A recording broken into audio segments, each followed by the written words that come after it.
At the center of our story is Fiona Green. Her life has never been easy. She was born into an earl's family, but her existence was far from the ideal of noble life. Fiona was an illegitimate daughter, and this shaped many aspects of her early childhood. She was forced to fight for her place in a world that seemed alien and hostile to her. But despite her hardships, Fiona was able to overcome her troubled past. She found the power within herself and became a respected sorceress. It was far from easy, but Fiona was able to transform her trials into strength that eventually allowed her to reach her position. She became a symbol of perseverance and willpower, proving that even in the most dire of circumstances, you can find a path to success. It was all the typical cliché of the protagonist, except that she would not become one. The family dinner at the Greens' house was tense. Fiona was sitting at the table, absorbed in her own thoughts, when her father, Earl Green, addressed her sternly and harshly. His voice sounded like thunder in the midst of the silence, causing everyone present to flinch. He inquired if she was listening to him, and his question sounded like a sentence. However, it was not Fiona who answered his question, but the other members of the family. They disdainfully declared that Fiona did not deserve Earl Green's attention. These words were spoken with such confidence and determination that a heavy silence hung in the air. It was a clear statement of Fiona's place in this family and how they perceived her. Fiona Green, despite her uniqueness and power, was considered an inferior being in the world of the aristocracy. Her place had been determined even at birth, and she had to stay in it no matter what feelings it brought up in her. The laws of the aristocracy were rigid and unforgiving, and Fiona, as the illegitimate daughter of an earl, was nothing more than a burden to her family. But it was in this burden, this Fiona, that the protagonist of our story was reborn. It was the beginning of her journey to transformation, to a new life full of surprises and challenges. She was reborn as an illegitimate child, only 10 years old, finding herself in a very difficult position. It was a challenge she had to overcome to survive in this cruel world. But she had something that set her apart from the rest. She had the potential to become a brilliant sorceress. Her name was Fiona. She was destined to become one of the most powerful beings in this world. But fate has prepared her for an insidious twist. Fiona is the main villain of the story. Her fate is a path full of dangers and trials. And now the girl will have to come face to face with her fateful opponent, the main character of the novel. Her task is to change history to avoid death at his hands. The novel the protagonist has been reading, and into which she unexpectedly finds herself, leads the story of a great emperor and a saint. It is a story about the power of their love that can save the world. They stood at different ends of the world, but their hearts found each other. Their love was so strong and pure that it became a light that illuminated the dark corners of this world. Their story has become a legend, inspiring people to make feats and sacrifices for love and peace. In the world in which the girl unexpectedly found herself, having moved into the body of Fiona, there is no room for mercy for a villain of such magnitude. This world is cruel and ruthless, and each of its inhabitants must be ready to fight for survival. At the end of her journey, Fiona will transform into something amazing and powerful, resembling the legendary Phoenix. Her new form will threaten the protagonists, causing them fear and anxiety. However, despite all her power and the threat she poses, the Emperor, armed with his trusty sword, will cut off her head. This act will symbolize Fiona's ultimate downfall, but the Emperor will not stop there. He will pierce Fiona's still beating heart, ripped from her chest, reaffirming his resolve and finally destroying the villainess. This moment will be a milestone in the history of this world, symbolizing the victory of good over evil. Fiona's head, as a symbol of her fall, will be hung on the castle gate so that everyone who passes by can see the consequences of her evil deeds. Her body will be burned to ashes to be scattered by the wind. Fiona's soul, stripped of its bodily shell, will be plunged into darkness, where it will suffer eternally. This grim plot was recalled by the girl, realizing the depth of her situation. She had gotten into Fiona's body and now must face her fate. She pondered whether it was worth the journey, whether it was worth fighting for a future that seemed so bleak, or whether it was better to die here and now, avoiding suffering. Suddenly she shook her head, pushing away the gloomy thoughts. She remembered that Fiona's father was currently broadcasting important information. She realizes that she could be punished again for not listening. She must concentrate and heed his words to avoid trouble. Count Green, with a serious and concerned expression on his face, reported that the war that had engulfed their world was not going well. The situation at the front was becoming increasingly tense, and each day brought new trials and casualties. In light of these circumstances, the imperial family has made a decision that could change the course of the war. They ordered to send a mage to the northern front line, where the fighting is particularly fierce, and this mage, according to their decision, will be someone from their own family. This decision emphasizes the seriousness of the situation and the willingness of the imperial family to make sacrifices for the sake of victory. It was still 6 long years until Fiona's finest hour, the moment when she would have to stand up for her world. During this time, the empire they live in was at a disadvantage due to heavy losses in the fight against the monsters. It was a time of trials and struggle for survival. Although Fiona was not the one destined to free the world from monsters and dragons, the harsh reality fell upon her. She became hostage to circumstances that were far beyond her control. It was a heavy burden for the young girl, but she was forced to accept it and keep fighting. Earl Green looked around the family table and asked the question that had been in the air all through the meal. Would any of them volunteer to go to the northern front to fight the enemy? He looked hopefully at his sons and daughters, expecting the younger generation to want to prove themselves in battle. But he was met with a dead silence. No one volunteered to go to the war. All lowered their eyes, avoiding to meet his gaze. When the Earl asked his question, Fiona felt her older brother roughly squeeze her hand under the table and whispered faintly for her to go to the front. For as the Earl's illegitimate daughter, she was still considered trash to the rightful heirs. Though Fiona wasn't even 13 years old, her siblings felt that sending her to war was the only logical way to get rid of the shameful stain on the family's reputation. The girl shuddered with fear and resentment, but dared not object. She knew that to the Earl's legitimate children, she was nothing more than an obstacle to power and wealth. The sudden gesture of Fiona's brother raising his hand in her direction made the girl's heart slow down. Her brother, with apparent confidence, stated that Fiona was merely shy of expressing her willingness to go to the northern front. A silent shock overwhelmed the girl, and she tensely tried to stop her brother, unable to understand how he could say something like that. On the other hand, Earl Green, the head of the family, had already begun to express his joy at Fiona's false initiative. This moment enraged the girl-daughter, who had scarcely reached the age of 10. She, like her older sister, felt that her father and brother had been plotting this insidious plan for a long time, presenting her sister as a sacrifice in order to fulfill the order to send the magician to the northern front and thus serve the interests of the imperial family. Fiona's eyes now flashed with bewilderment mixed with despair. She realized that she faced not only her brother's betrayal, but also the cold intrigues plotted by her own father. At this moment, Earl Green radiated false pride, while Fiona's innocent soul was being held hostage to the dark intrigues and cruel plans of the family drama. Fiona's brother, maintaining his confidence, declared admiringly that such a position served as a great boost to the family's reputation. He argued that it would put them in a better light, attracting attention and recognition. His brother's words sounded like a brilliant opportunity for the whole family, and he praised Fiona for what he felt she should be grateful for such a unique prospect.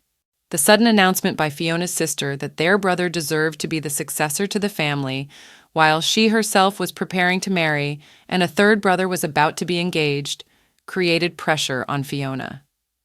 Everything pointed to the inevitability of her being sent to the northern front.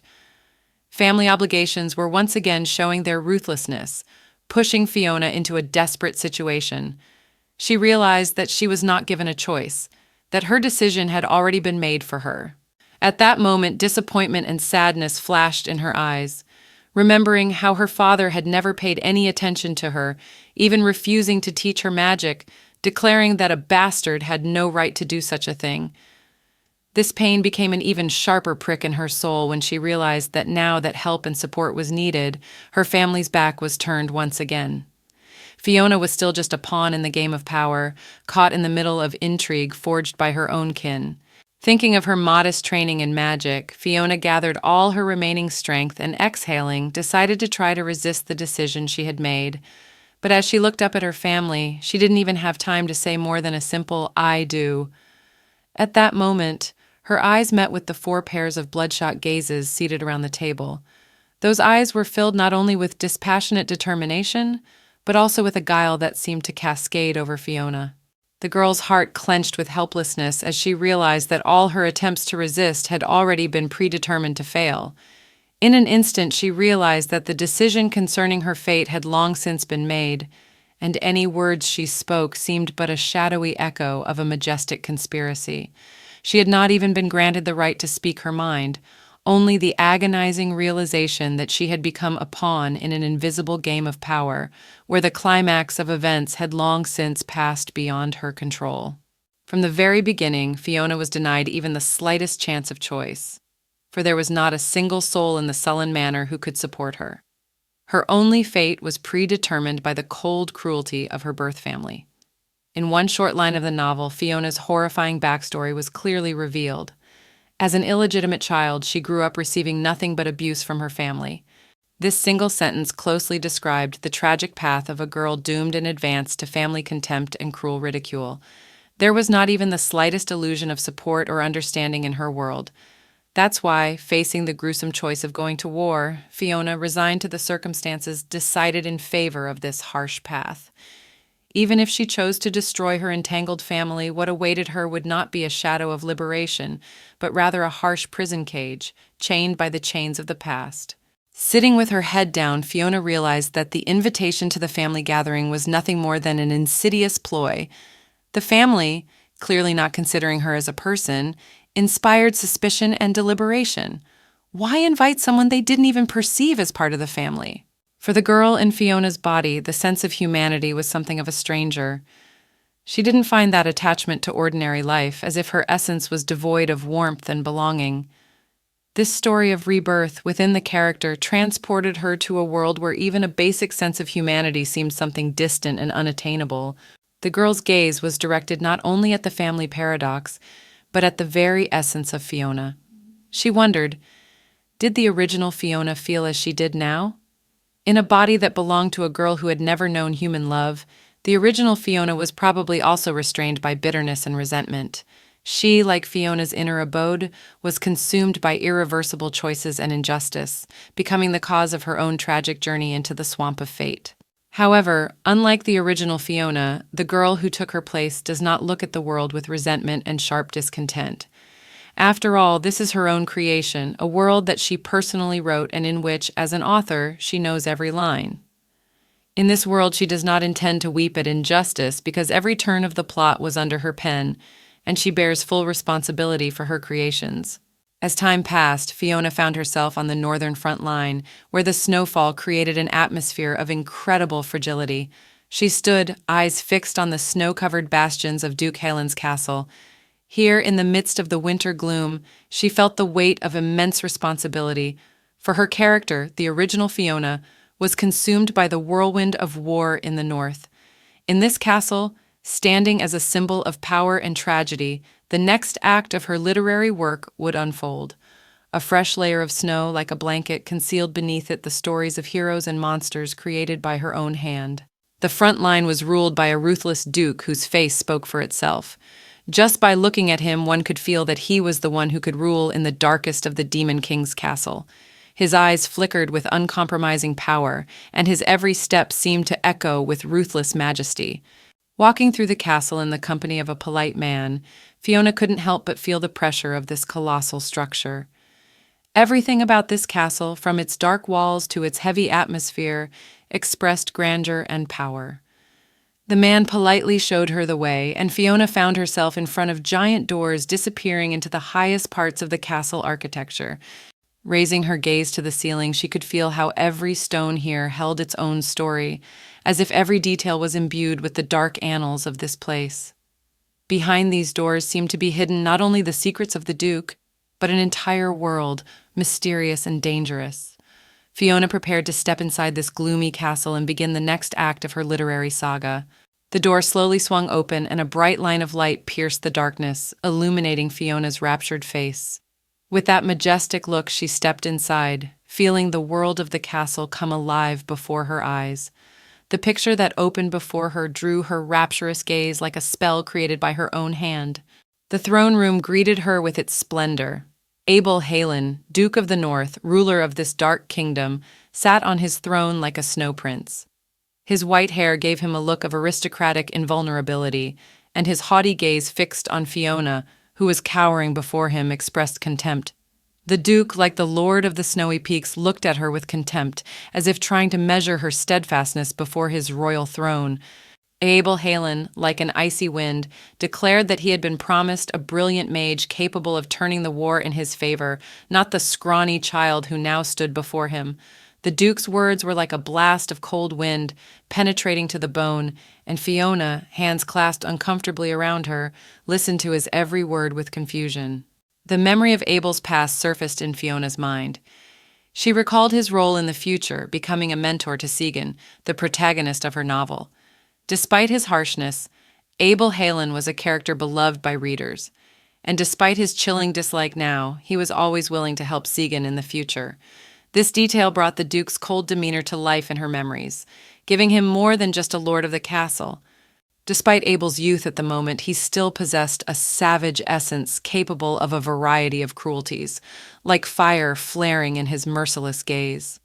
Fiona, feeling the weight of his power and piercing gaze, humbly bowed, expressing her reverence before the Duke. The Duke looked at Fiona and silently wondered what strange turn of events was happening before his eyes. In his inner world, questions were born, like a mysterious puzzle that had yet to be unraveled. Fiona, bowing humbly, prepared for a new act in her literary saga, within which even the Duke himself was forced to submit to the flow of strange events developing on his own throne. The guy standing next to the Duke guessed that Fiona was the very mage that Earl Green's promises were referring to. However, Abel Halen, infuriated, only shouted about how the Earl dared to send such a small thing, as if the words were poison arrows, and Fiona himself was nothing more than unnecessary damage. But suddenly, the moment the whirlwind of emotion surged, Abel, keeping his voice calm but with a ruthless gaze, proclaimed that at the end of the war, he would destroy the Green family. These words fell like a heavy stone into Fiona's heart. She silently said goodbye to the last threads of connection to her father, already anticipating the tragedy to come. This moment was a turning point in their fates, as if the inescapable shadow of war was beginning to eclipse even the last vestiges of family light. The Duke's gaze pierced Fiona like a sharp blade, reminding her that this was not the time to care about a family that didn't even seem to notice her existence. She realized that love and support were not to be expected, and the question, what to do, now lay before her like a challenge. The Duke approached Fiona, his gait full of a pressurized aura, creating a relentless tension in the air. He demanded an explanation to the one who had disturbed his peace and order, and his voice, though calm, carried an unrelenting threat. Fiona, standing before him, felt that it was now inevitable that she would have to reveal the cards and unravel the mysteries that surrounded her appearance on this throne. Dumbfounded, Fiona found only the words that had previously come out of her sister's mouth during the family council. With difficulty, she uttered that the reason for her arrival was that Fiona was the only one who had not agreed to take on the role of head of the family and had no plans to marry anytime soon, which was why she had been sent. The Duke, expressing his annoyance, emphasized that the Green family was extremely frivolous in military affairs, which was certainly disruptive to the general order. However, the anger gradually left his voice, and he noted that he even understood their decision. At this moment, mutual understanding and sharpness merged into a strange dance, and Fiona felt that her every word was passing through the Duke's close attention like a meaningful filter. The Duke, with complete seriousness exploding in his voice, declared that even if Fiona was determined, children in war were of little value to him. He insisted that she should return home and, without waiting for an answer, turned, returning to his throne. Looking at the Duke's back, Fiona thought about his words about not needing useless people. Mentally, she noted that she had no place to return to. The house that had seemed to be her refuge was now a place where she would not be accepted, where her role was not important. She was left standing in a castle she had once considered her own, but which now seemed alien and homeless. This moment left her pondering her place in this troubled world where even her own past seemed an inaccessible refuge. The original Fiona, banished from the Green and Halen estates, had no knowledge of her hidden magical abilities. All she knew was that the world rejected her, throwing wounds at her like trash. Those painful wounds, marks from society's merciless rejection, became not only physical scars but emotional scars as well. All this experience and pain had transformed her from a hurt girl into the embodiment of darkness and evil. With each offense, each blow of fate, Fiona lost a piece of her soul.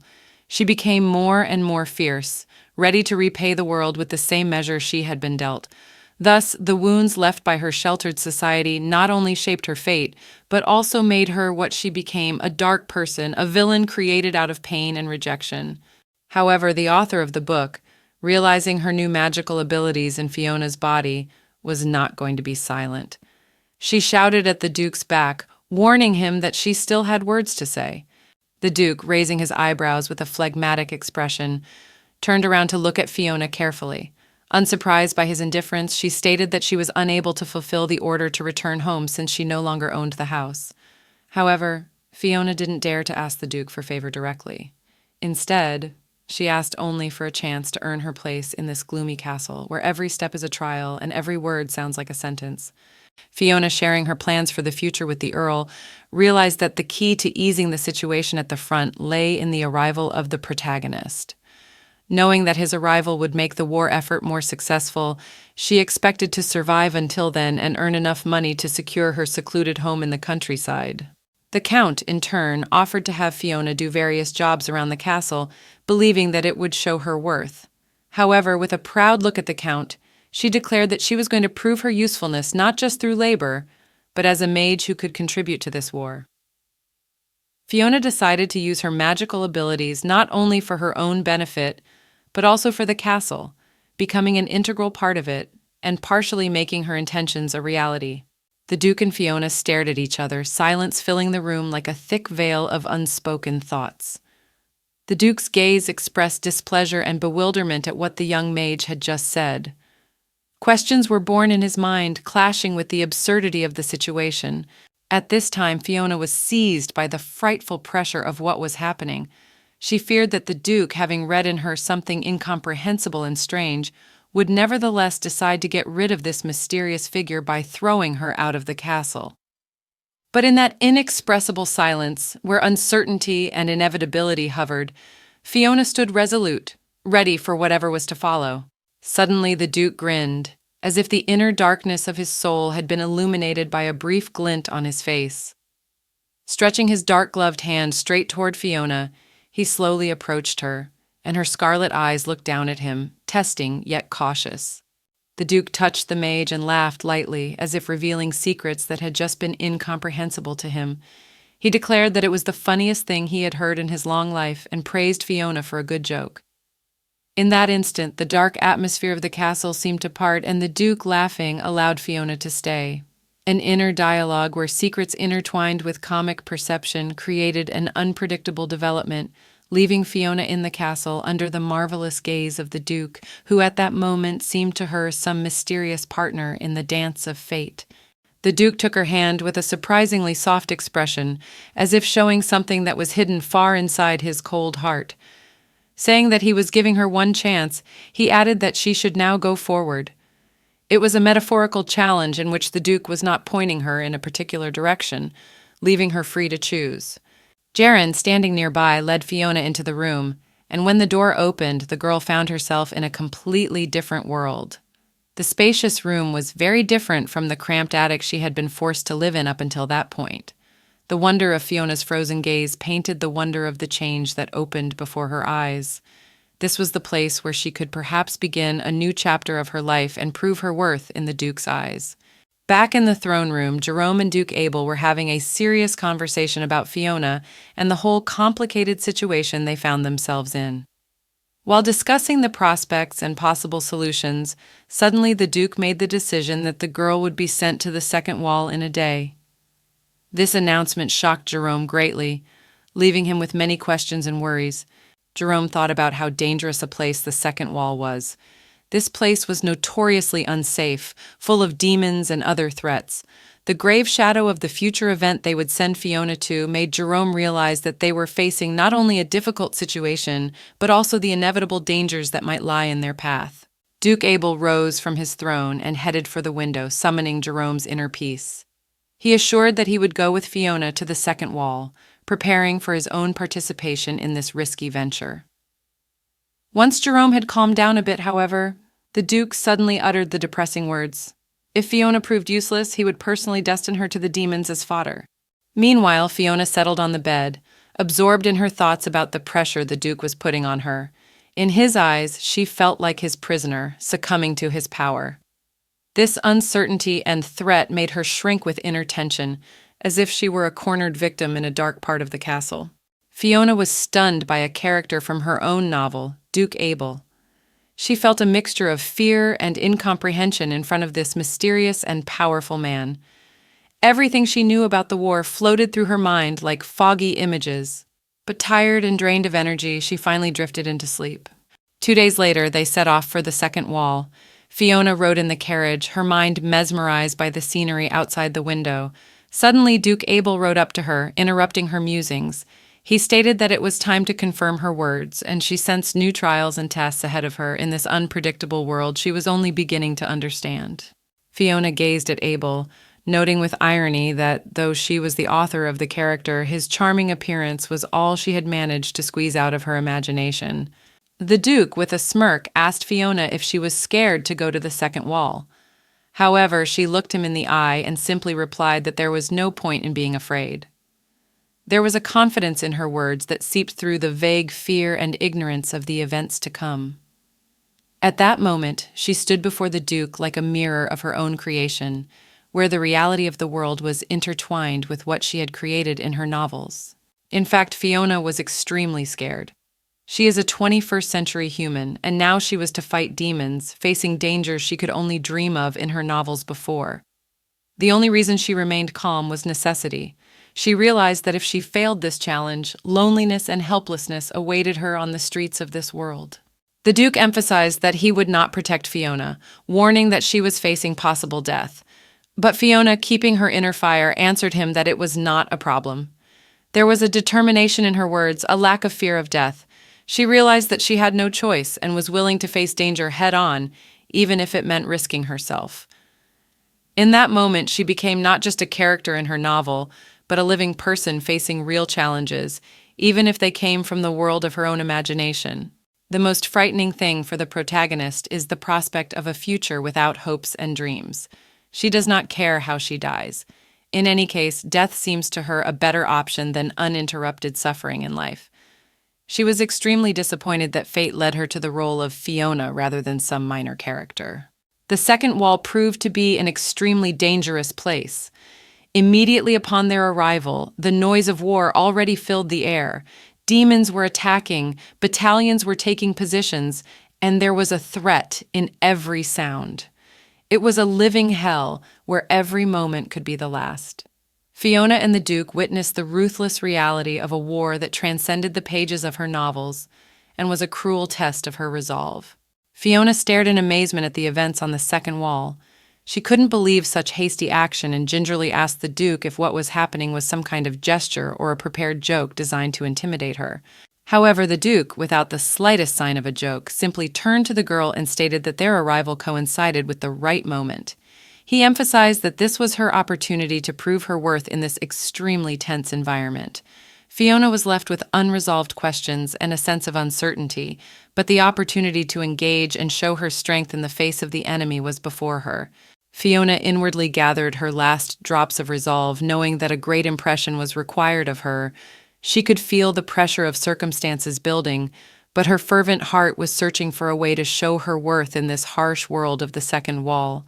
Her gaze swiftly traveled across the landscape, and then she spotted a staircase leading up to a rise. Without wasting time, Fiona rushed up the steps, tackling each level with a determination that was inherent in her. The winds of change carried the scent of battle, and somewhere in the distance were the sounds of battle cries and the roar of demons. When she reached the top, Fiona found herself in the fresh air, engulfed in an atmosphere of tension and uncertainty. Before her lay a battlefield where the war between light and darkness raged. The contrasts of glittering swords and dark forces created a mosaic landscape in which her fate hung in the balance. For Fiona, at that moment, Words lost their meaning as the pressurizing atmosphere of war enveloped her.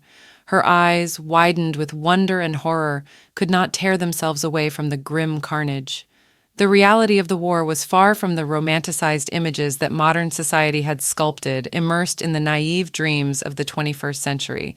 The Duke, as if not noticing her daze, asked her about her first impressions of the battlefield.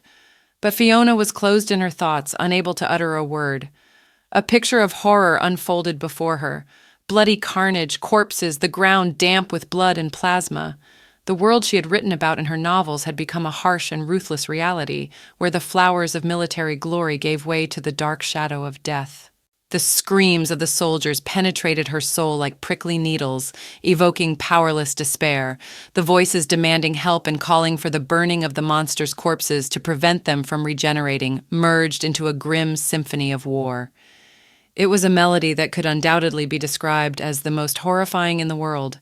Fiona, drooping, wove her thoughts into this gloom. She reflected on how horrible it was not the war, but herself, for it was her pen that had come up with this nightmarish scenario. She surveyed her past life, and her eyes reflected a sense of regret. Could she, an innocent author, really have created such a terrible reality? And now, immersed in her own creation, she silently wished things were different.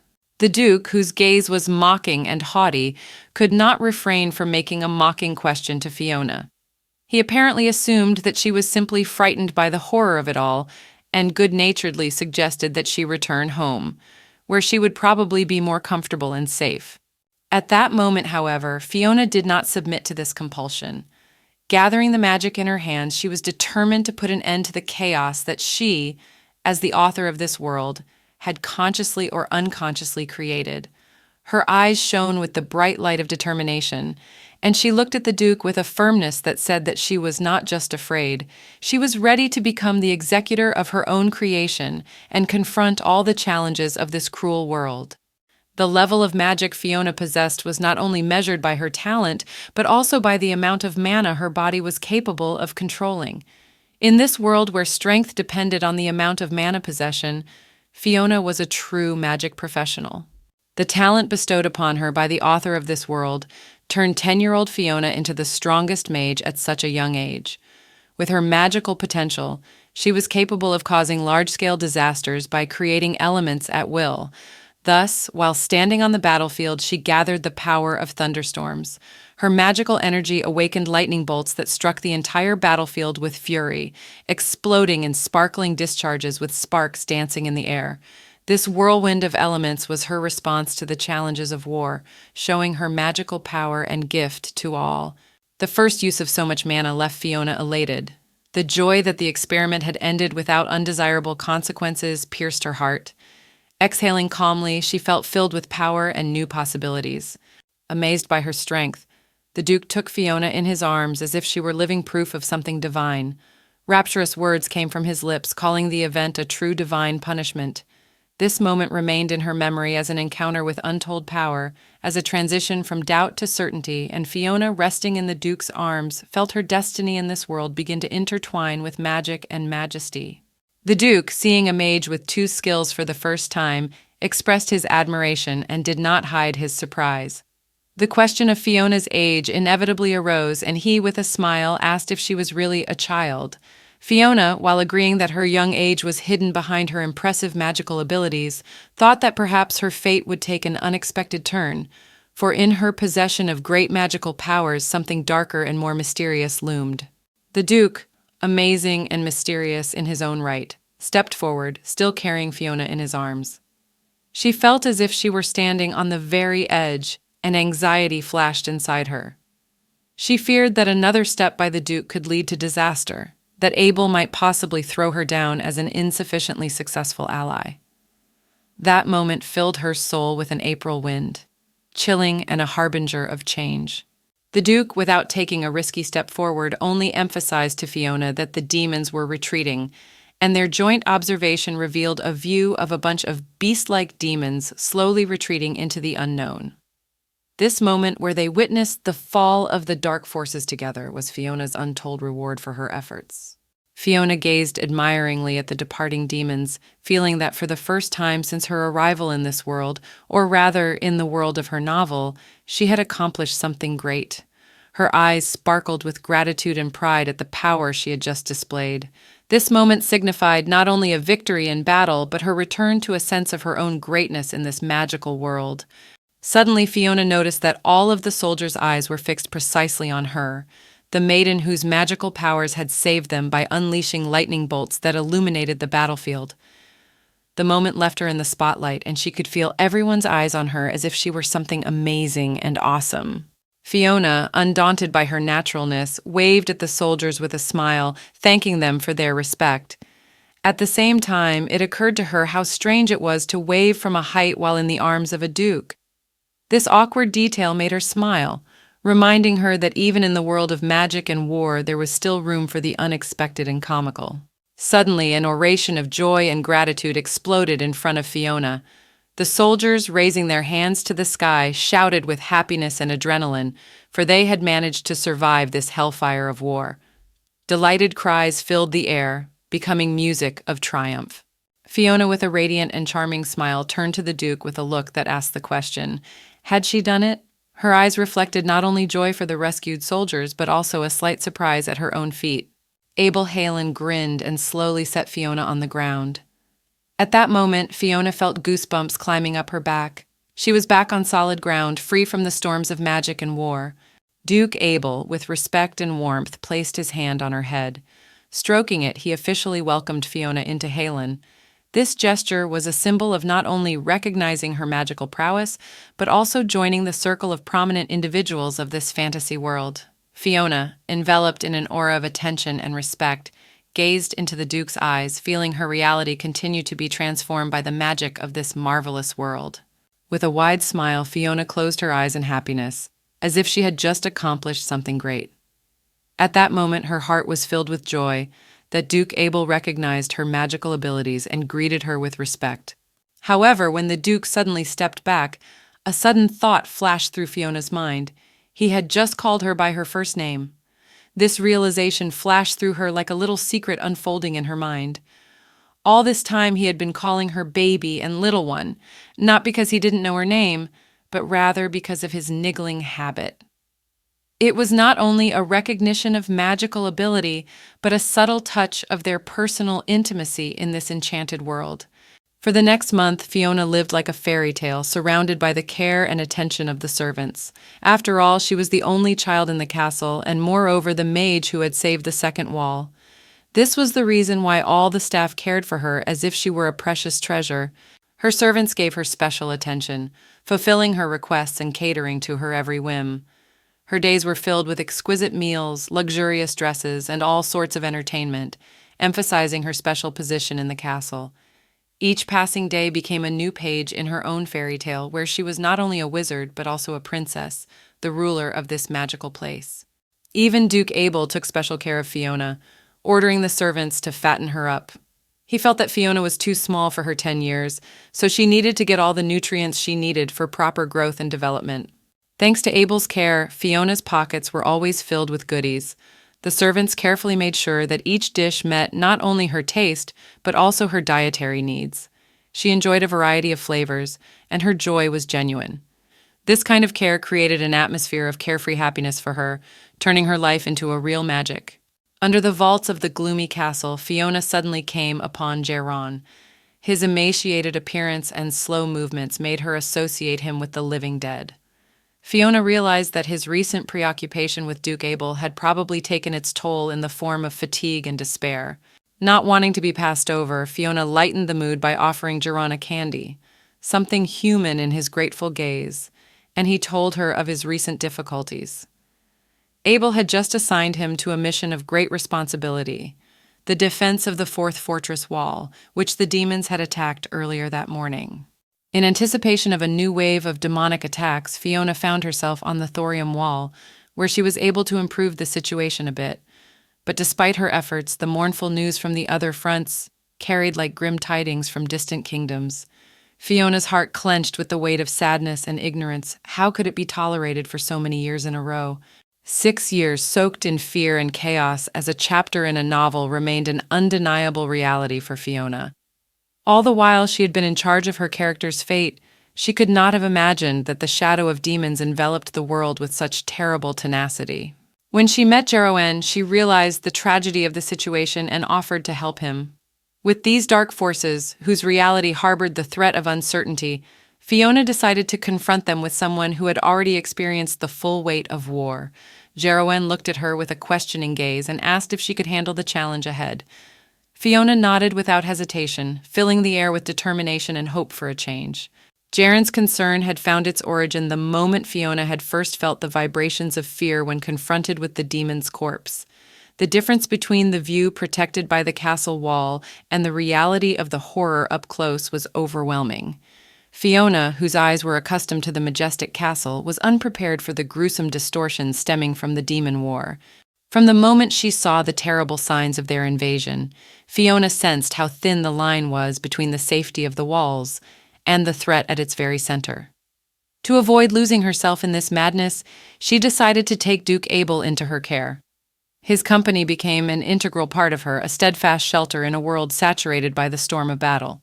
So Fiona, under the power of her fear and her desire to find support, made the decision to always be by Abel's side. This union became her support in the storm of chaos that engulfed her reality. Jaren, daring to ask a question, brought up an important topic: keeping secrets from the Duke. Fiona, picking up on his suggestion with ease, realized that not all moves needed to be openly revealed in this dangerous game. After all, strangely enough, Abel was not comfortable with anyone's shadow touching Fiona. The mysterious relationship with the Duke made every move important and carefully considered. Agreeing to a secret quest, Fiona and Geron set out for the fourth wall where the reality of horrors took over. With each step, they plunged into the harsh landscape, devoid of support and brimming with despair. The fortress wall was short of soldiers, and the survivors lit up the dark nights with their hope for the arrival of reinforcements. Waiting was becoming increasingly difficult as time stretched slowly, emphasizing the weight of their responsibility to the inhabitants of this bleak region. Fiona and Jaren, finally reaching the top of the wall, were greeted by soldiers tired from the endless battles. The rising smoke, the smell of cinders and roasted flesh were the dark imprints of war, the damp traces of bloody clashes. The soldiers greeted them and reported on the current situation, counting the terrible losses from the last demon attack. Jaren, with a serious expression on his face, entered into a conversation with the military, finding out details and plans for strengthening the defenses. Fiona, supporting her companion, could not take her eyes off the battlefield. Sparks flew up into the sky like the last prayers of the survivors. The bitter smell of burning flesh permeated every corner of the air. The battlefield played its own grim symphony, reminding Fiona that horror was a part of her daily routine. Her eyes, accustomed to these horrors, glided over the restless battlefield, and she realized that she had witnessed too many tragedies to still be disgusted. Instead, her eyes flashed with only a hint of sadness for each soul lost. Exhausted by the sight of suffering and destruction, Fiona could not resist the inner impulse to help those who were suffering grievous losses. Amid the sounds of distant battles, she decided that her power and magic could alleviate at least some of the suffering. She came down to the soldiers and offered her help in the difficult task of burning the corpses, the aftermath of the brutal fighting. Her eyes glimmered with determination and compassion, and her words, spoken in a quiet but confident voice, carried a promise to ease the plight of these soldiers just a little. The soldiers, frozen by the evening wind and overworked from the merciless battles, welcomed Fiona's offer with joy and gratitude. And so, under her leadership, the fires were ignited and the rising smoke mingled with the darkness of night. Fiona became a source of light and hope in a world shrouded in the shadow of battle. Amidst the flames that exuded light and warmth in this dark night, Fiona and the soldiers continued to burn the bodies of the demons, dealing with the aftermath of the merciless battles. Their labor continued for long hours, as if each flame was a prayer in memory of those who could not survive the war. Suddenly, Fiona's gaze drifted toward the human corpses, and her heart clenched at the new discovery. Beneath the ashes of the dead, in the shadow of the terrible events, she saw a child whose age was about the same as her own. This sad image of a childhood lost in the whirlwind of war pierced her to the core. In an instant, she realized that their labors not only burned the flesh of demons, but also illuminated the terrible price to be paid for each precious life. In that small body buried under the grim blanket of war, she saw a reflection of her own lost innocence in the ruthless reality of the world in which she had to become the heroine of her novel. With sadness like a shadow covering her heart, Fiona bent over the young man's body. The traces of war that charred his clothes told her that he was not a soldier, but simply a man bereft of his home and future in this vast war. He became a symbol of all the losses, each trace of his days lived, a piece of history interrupted halfway through. With a quiet sigh, Fiona, hands tarred from the cinders, began to pray for this lost life. There was a special feeling in every word, a plea for this boy's soul to find rest in another world. In flames rising to the heavens, she lifted her words as if a light wind carried them to the vast expanse where there might now be a place for this lost spirit. Fiona's thoughts, floating like a fog in her mind, moved the matter of time and space. She realized that she was actually a grown woman imprisoned in the body of a child. This strange intertwining of ages, like a magical paradox, prevented her from seeing her fate as something ordinary. If she died, it would be like the loss of one page in a story, not the end of the whole book. Suddenly, a shrill cough interrupted her musings, and Fiona shuddered with fear. Her eyes went wide and her heart sank into her heels. The little body that had seemed to her merely a symbol of loss came to life. The moment when its faint cough echoed in the silence overrode all reasoning about the indifference of fate. The fear suffusing Fiona, who noticed the sudden movement from the boy's body, reached her instantly. Her mind darted to the darkness itself. The possibility that it could have been a zombie created a momentary tension in her soul. In that moment, like an invisible shadow, her fears rustled in a mosaic dance. However, quickly coming to her senses, she realized that the boy had merely appeared to be alive. His open eyes, frightened look, and faint coughing testified to his incredible return to life. Fiona, relieved of her burden of fear, lifted the boy's body, feeling a wave of gratitude and wonder within her. Feeling life come back into her arms, she used the Archimedean lever, lifting the boy toward the light. Finding the wound on the boy's stomach, Fiona instantly turned him over, hoping for help. Her heart beat faster when she saw the traces of blood dripping to the ground. Waiting for support became a burden, heavy as a stone, on her soul. The boy slowly opened his eyes, his gaze weak and washed out. Fiona, frantically holding his hand, began to stir him slightly. She felt a mixture of fear and concern, wanting to understand how badly his body was hurt. A moment became an eternity as she waited for signs that he was still in this world, clinging to the thin thread of life. Looking at his handsome face, Fiona couldn't help but wonder what had brought this boy here, into the heart of a war nightmare. It seemed to her as if she had seen him before, as if his face was part of some secret puzzle in her mind. But the excitement of the mystery was put aside to face the reality of the monster creeping up from behind. Suddenly, he appeared behind Fiona's back, and the boy, despite his wounded state, lifted himself up, his expression transforming from weakness to determination. In that moment, he seemed to take on a new meaning, a protector, warning Fiona of danger. A question flashed in her eyes, but the boy, like a stalwart veteran, raised his hand, calling her to caution. It was the challenge of a new chapter, where secrets and the struggle for survival mingled in an unpredictable dance. Glancing around to see the source of the warning, Fiona suddenly realized that the danger was too close. The monster, like a thunderstorm, was closing in on her too fast. Her heart raced, and her eyes went to the boy whose hands had grabbed her at the last moment. With a strength she didn't even suspect in herself, the guy jerked her away, avoiding the impact of a huge paw that slammed into the ground with force, shaking everything around it. Fiona, with a breath on the verge of panic, felt the ground crumble where she had just stood. A moment, like a magnifying glass in slow motion, showed her as the threat slipped by her side, and now a new chapter opened before her, a chapter of battle with dark forces as dark as the darkness she was immersed in. The soldiers lined up around the monster like shadows, trying to hold back its onslaught. Fiona, with her heart beating in unison with the storm of events, turned her gaze to her savior, feeling both gratitude and anxiety inside. In that moment, it became clear to her, if it hadn't been for the boy, wounded but still her hero, her fate would have taken a very different direction. The ruminations of death, however, gave way to reality. the monster got in the way again, and time seemed to speed up, throwing her into a new wave of tension. The face of her savior was at this moment the only reference point in the chaos of events, and her gaze, full of gratitude, met his eyes.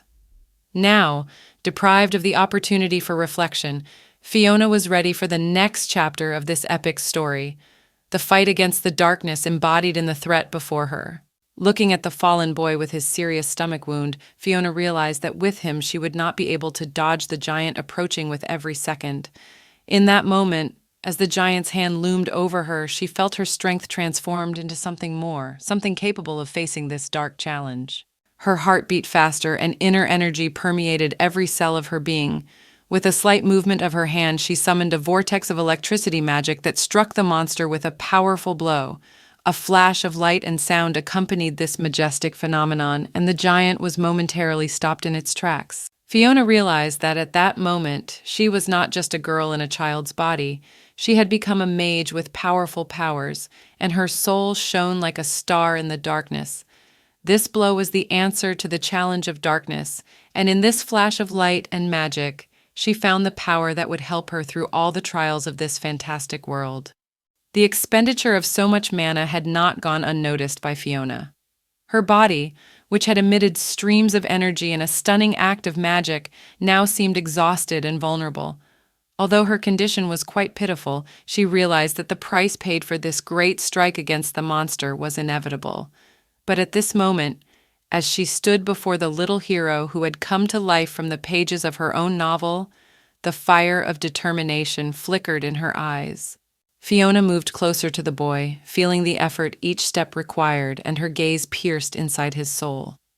Looking directly into the eyes of the protagonist of her own novel, she felt an insight, like a key opening the door to their shared destiny. It was a moment when the characters intertwined their stories and their destinies merged into a single epic journey.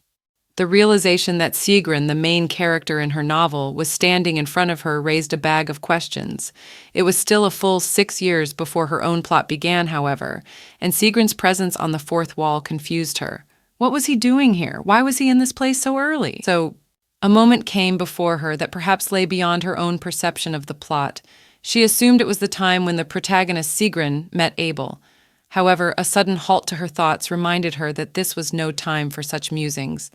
If Sigrun died here on the fourth wall, her novel could never unfold into a full epic. It could herald not only the end of their world, but the end of the world as she knew it. 2 days later, the doctor brought favorable news. Sigrun's condition had stabilized, and the crisis had been successfully overcome. This news filled Fiona with joy and gratitude. She realized that by a simple but powerful act of salvation, she might have prevented not only the end of the world in her novel, but also in the fate of her entire world. As the doctor rose to leave, Fiona saw him off with cheerful cheer. Her heart was full of gratitude, and she realized that in this moment, fate, her decision, and magic had come together to keep the balance in her literary world. It was another step in her incredible journey where every choice, every moment could have an impact on the course of events and even the very existence of the universe created by the words of her novel. Fiona returned to Sigrun's bed and immersed herself in the details of his life. Not everything about his past had made it into the pages of the novel, but her imagination built intricate scenes, fleshing out character and events. Sigrun was 14 years old, and he was a prince of this empire, only in his secret essence, wrapped in the swaddling clothes of an illegitimate offspring. In her inner world, that detail gave him a special mystery and complexity. Fiona reflected on his childhood, the secrets that lurked in the shadows of castles and palaces, and how he had grown into the hero of his story. In that moment, the reality of her novel merged with the fictional details, and every unwritten line in its backstory became an integral part of their journey together in a world of words and imagination. Sigrun's mother, a simple-minded woman caught up in the maelstrom of palace intrigue, faced the hostility of many. An eyesore like her to a simple woman was considered a mark of dishonor. Multitudes wished him dead, seeing him as a curse that marred their precious empire. From childhood, Sigrun was doomed to dangers that melted into every corner of the palace halls. He became the object of secret intrigues and devious plans. At the same time, Sigrun's mother put all her love and strength into protecting her son. She realized that only escape to another country could give him a chance of survival in this world where even the blood of a princess could be involved in political games and conspiracies. With every step Zigrin's mother took, a picture was painted of bravery and sacrifice for her son's love and life. Even in an attempt to escape the shaky aristocratic intrigues whose shadow could consume them both, they were pursued like ghosts with torches ready to set fire to everything in their path. To save her son, his mother decided to distract those who were gaining on them and reach out to him. But in this desperate sacrifice, the life of a simple-minded woman was consumed by the darkness of hatred. Lit torches illuminated her final act of bravery as she became a shield in defense of her son. In that moment, the heroism of her life merged with the darkness that swallowed her light, and Sigrin had to flee alone, doomed to make his own way. That moment became a bloody stamp on his soul, and now he was not just a prince in exile, but an orphan doomed to wander in the shadow of betrayal and loss. Zygrin, having disappeared from the eyes of his pursuers, found his way to Helon. This remote corner of the empire promised safety and shelter, where the shadows that sought his death could not reach. In this mysterious corner, he found a new refuge and a chance to start anew, away from deadly intrigue and hatred. After a time, Abel, Duke of Helon, witnessed the incredible strength and skill inherent in Zygrin. He learned that this young man has a sword that represents not only his past, but also his incredible abilities. Sigrin's inner flame has caught Abel's attention, and he decides to take him under his wing to pass on his knowledge and experience. Thus begins a new chapter in their destinies, where student and teacher unite in a single quest for wisdom and power. Fiona, looking at Sigrin, felt the reality of her own novel come alive before her eyes. Memories of how she had written his story mingled with present moments, creating a marvelous interweaving of words and actions. Feeling a deep sympathy for Sigrin, she felt sorry for the trials he had endured. And despite the dark twists and turns her plot promised, she now realized that this was not just a story on paper, but a real life she could touch with her imagination. Nevertheless, knowing that the plot of the novel required Sigrin to kill her, she felt mixed emotions.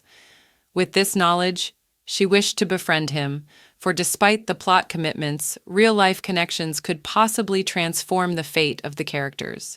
Fiona had made a promise to take care of Sigrin, feeling responsible for his safety. She resolutely lay in her bed, but her care and concern for him kept her from sleeping soundly for those 2 days. Her head was full of thoughts, her heart pounded with anxiety, and she could feel these days without sleep leaving their mark on her strength. After a while, Fiona suddenly came to her senses, wondering just how much time she had slept. Doubts and worries troubled her, and she began to realize that in this world, where the time stream was governed by her own words and decisions, the concept of time was becoming somehow relative, like a dream that could last indefinitely. Fiona glanced over at Zygrin and found that he was already awake. With a smile, she greeted him while noticing how beautiful he looked with his azure eyes open to the world. These moments made her think about how much he resembled a wild cat, cautiously surveying his surroundings. Maybe it was because he was only 14 years old, but there was a wild, elusive energy in his eyes. Fiona was struck by the fact that, despite his role as the protagonist, Sigrin didn't seem relaxed.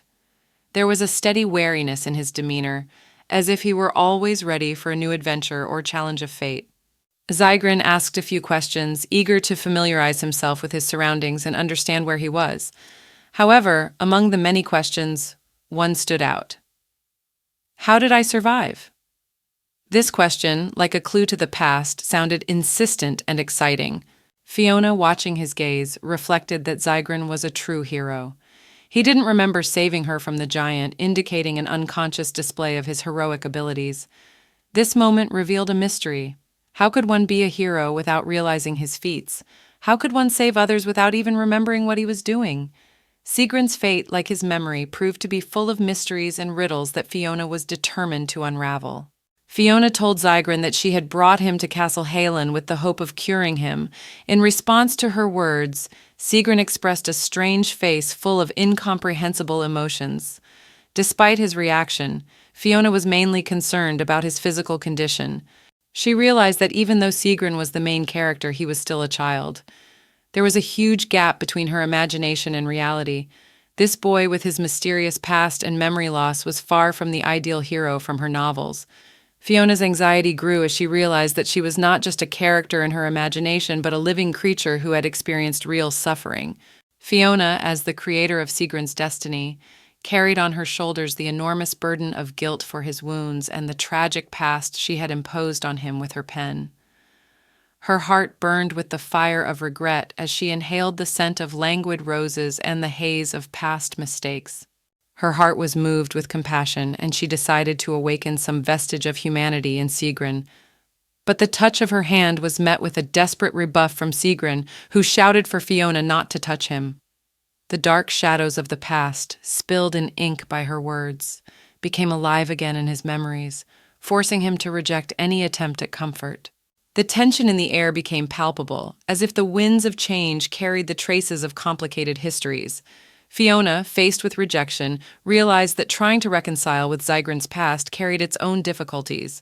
Her own characters seemed to confront her, and she had to find a way to reveal to them new chapters of their history.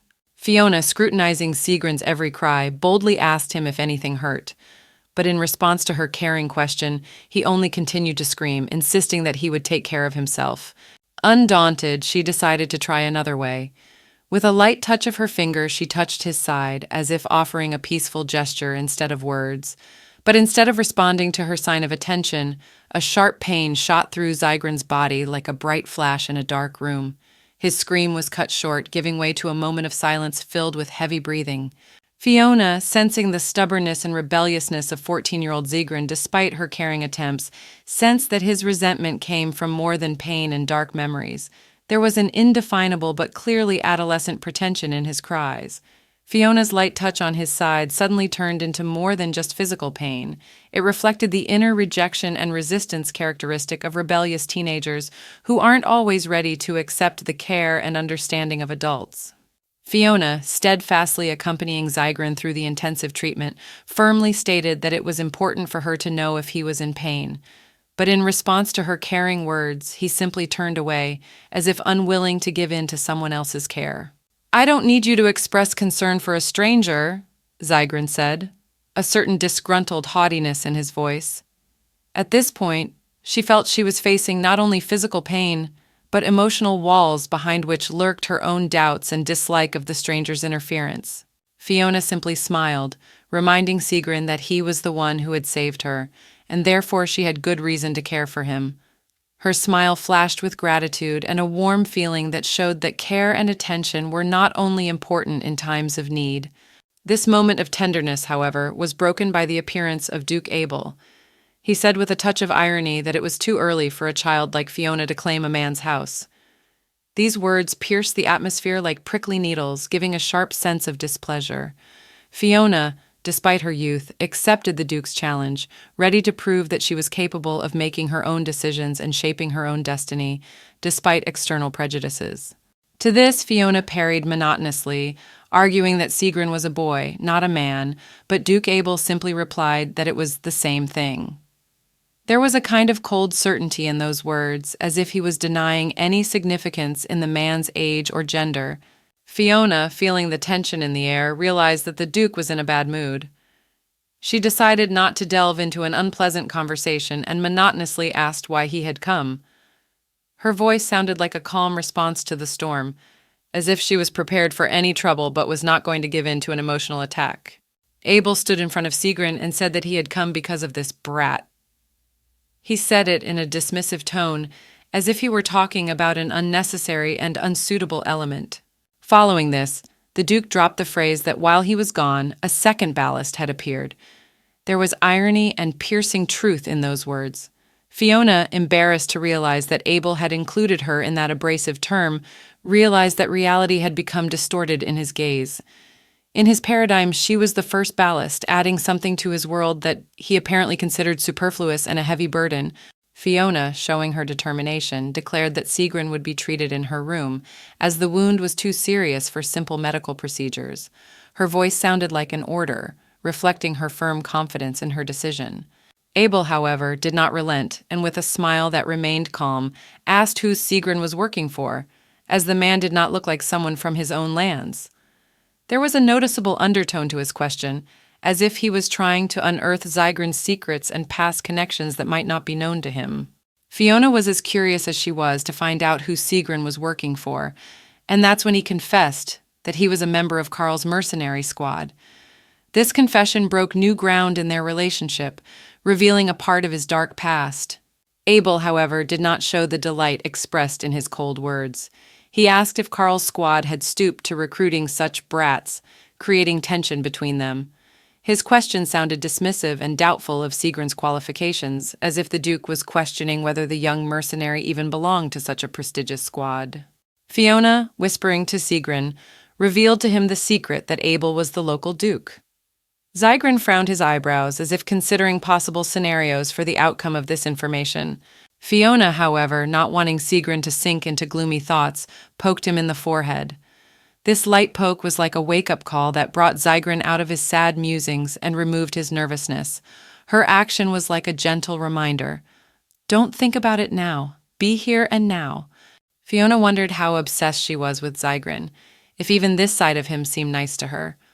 There was a look of quiet admiration in her eyes as she delved deeper into her own emotions. At that moment, Abel's hand dropped unexpectedly to her head. The Duke lifted the little one, as he called her, angrily and jealously, noting that she was too young for flirting. Fiona's only response to his words was that Sigrun was still a child. There was a note of defense and simplicity in her response, as if she was trying to defend her position to the adult world, even if that world raised its sarcastic gaze. Abel carried Fiona in his arms more and more often, making it so that it was commonplace to hear the maids whisper that they, Fiona and Abel, were like father and daughter. Fiona couldn't shy away from those whispers, which penetrated her earbuds like involuntary rustles in the silence. She began to realize where the analogy came from. They were alike in appearance. Silver hair, a gaze that seemed to penetrate to the very depths of their souls. But there was an ironic chuckle in her heart, because she knew that behind this outward similarity lay a complex relationship in which each was trying to find his place and his truth. Fiona, determined to ask Abel for Sigrun to stay, approached the Duke with this unusual request. Abel, noticing her determination, noted that this was the first time she had ever asked him for anything. There was a hint of surprise in his voice, as if he was unaccustomed to hearing requests from anyone other than his clerks. Abel said he did not like the request, but agreed to give Sigrun a room so that he could recover in peace. There was a stiff detachment in his response, as if he were doing so out of urgency rather than goodwill. Fiona sensed that the fine line between their relationship needed further clarification. Fiona was surprised to hear that Abel would give Sigrun a separate room. The Duke, noticing her surprise, asked if she had really thought of sharing a room with Sigrun.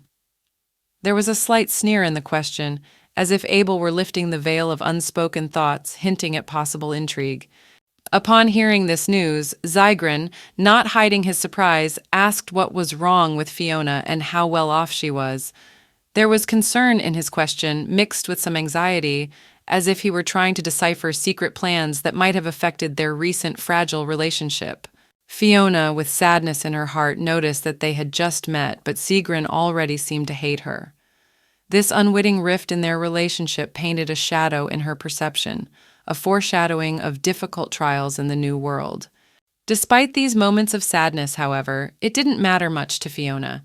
She remembered that her own upbringing had been far from luxurious, but to her that was not the measure of her values. In her fantasy-saturated world, what mattered more was that Sigrun was destined to grow up safely, fall in love with the protagonist, and save the world.